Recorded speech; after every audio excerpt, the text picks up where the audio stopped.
vardas Vladislavas, man 36 metai. Augau ir gimiau Vilniuje. Gal pradėsiu nuo to, kad apie Dievą kaip ir visi daugmaž. Mano močiutė eidavo į bažnyčią ir bažnyčią aš pats eidavau tada, kada arba kažkas mirė, arba per šventės, per Velykas, Kalėdas, tokiais laikotarpiais nueidavau. Bet to tikėjimo tai viduje tikrai neturėjau. Tiesiog buvo, kažkas yra.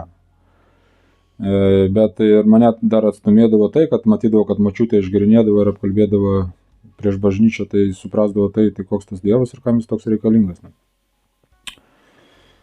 Taip ir aš ir augau, bet kai buvo man 9 metai, dar mirė mano tėtis.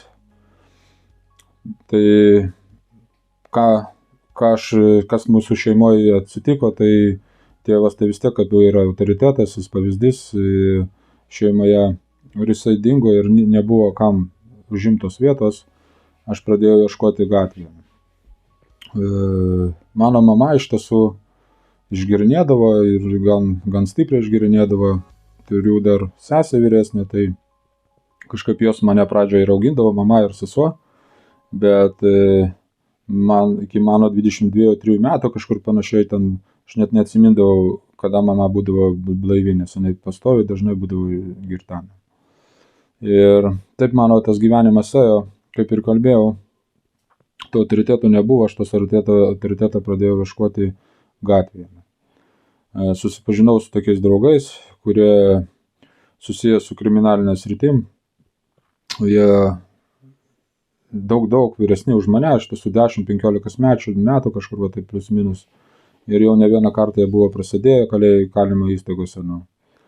Ir iš tiesų, ką jie mane išmokė, tai jie išmokė to, kaip jie patys gyveno.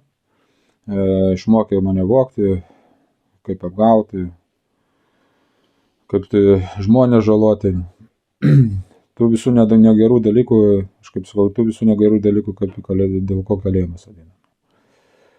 Ir man atrodo, daugelis metų tai atrodė, kad tas gyvenimas normalus, jis toks turėtų būti.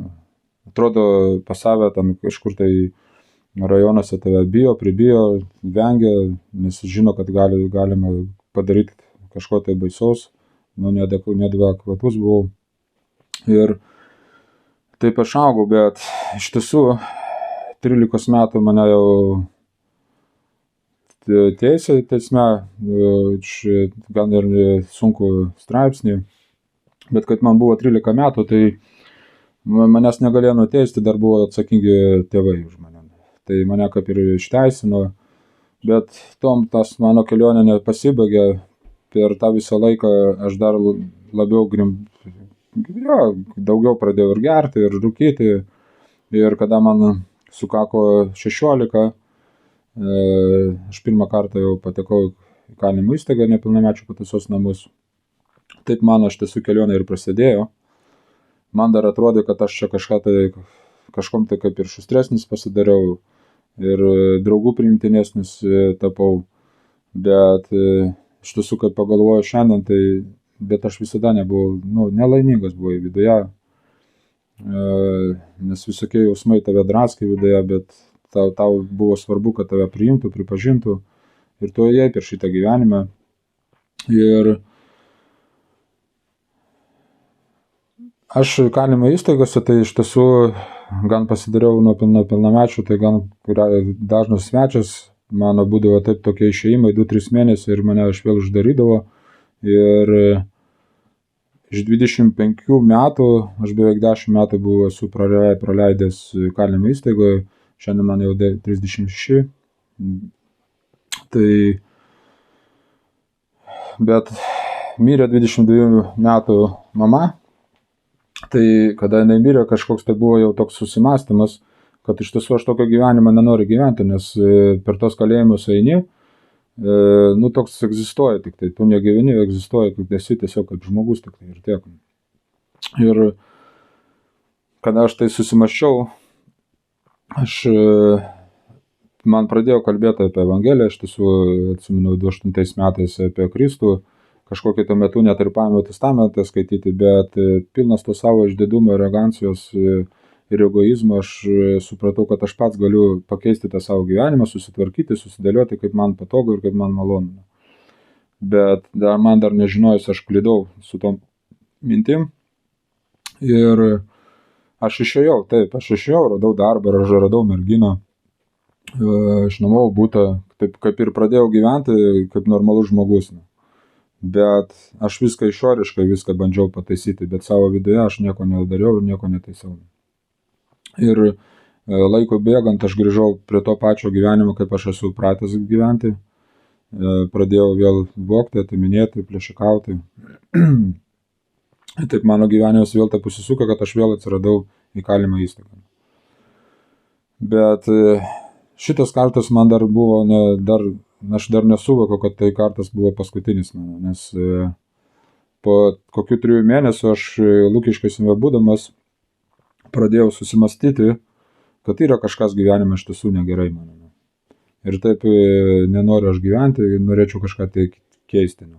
Bet mane pastumėjo dar tai, kad aš pradėjau aplinkui žiūrėti, kad manęs nieks jau nesupa, man net nėra kam parašyti laišką, tiesiog neprasme nuo manęs visi atsisuko.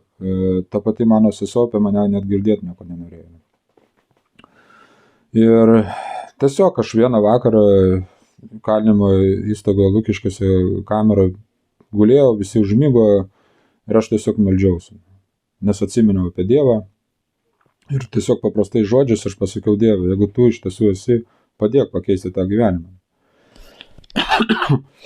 Ir man dar nesuvokus, net Dievas pradėjo savo darbą, nes aš meldžiausi iš tiesų iš širdies, net tuo metu net ir verkiau. Ir mane atvežė į Alytaus kalėjimą ir iš tiesų mano gyvenimas ten ir pradėjo keistis. Aš ten parašiau prašymą į reabilitacijos centrą, aš nuėjau į reabilitacijos centrą, ten buvo paremta kaip ir 12 žingsnių programa, bet vadovė reabilitacijos mums visiems ten pasakė labai aiškiai, be Dievo mes nepasikeisim. Bet aš tada išgyvenau, tai supratau, kad aš teisingoje vietoje, nes aš atsiminau, kad aš meldžiausi ir prašiau Dievo pagalbos. Ir Dievas mane atvedė ten, kur jisai buvo nuplanavęs mane keisti. Tai tada aš ką pradėjau daryti, aš pradėjau ieškoti krikščioniškų susirinkimų, pradėjau skaityti raštą ir taikyti savo gyvenimą. Taip Viešpats mane keitė, valė mano širdį, taip pat išlaisvino mane jau kalėjime iš rūkymo, nes pats bandžiau mesti, neišėjo. Atėjau į krikščionišką susirinkimą, meldžiausi ir Viešpats mane išlaisvino. Šiandien dieną apie 11 metų aš nerūkau iš Dievo malonės, bet kada atėjo laikas išeiti iš įkalinimo įstaigos, aš tiesiog bijojau eiti, nes aš savim pradėjau nepasitikėti. Ir kada aš išėjau iš įkalinimo įstaigos, nuėjau į parduotuvę, aš dažniausiai supratęs išėjęs ir iš parduotuvės išeiti su degtinė, bet išėjau su ledais. Ir kada aš tos ledus valgiau, man buvo pačiam toks apmąstymas, kad Viešpats yra galingas ir jame aš laimėjau. Iš tiesų, nes kadangi aš negalėčiau anksčiau taip paimti ir išeiti be degtinės, nes tai būtų pirmenybė. Ir aš jau pradėjau susimastyti, kad mano širdis pradėjo keistis. Ir ką aš dariau kalėjime, aš pradėjau daryti laisvai, ieškoti bažnyčios, kur vyksta krikščioniški susirinkimai. Nenustojau skaityti rašto, nenustojau melstis ir Dievas veikia ir toliau mano gyvenime. Šiandien dieną, kad būtų įsivaizdavimas, man 36 metai, aš jau 10 metų esu laisvai, kur būdavo anksčiau 3-2 mėnesiai ir aš vėl kalėjime sėdžiu.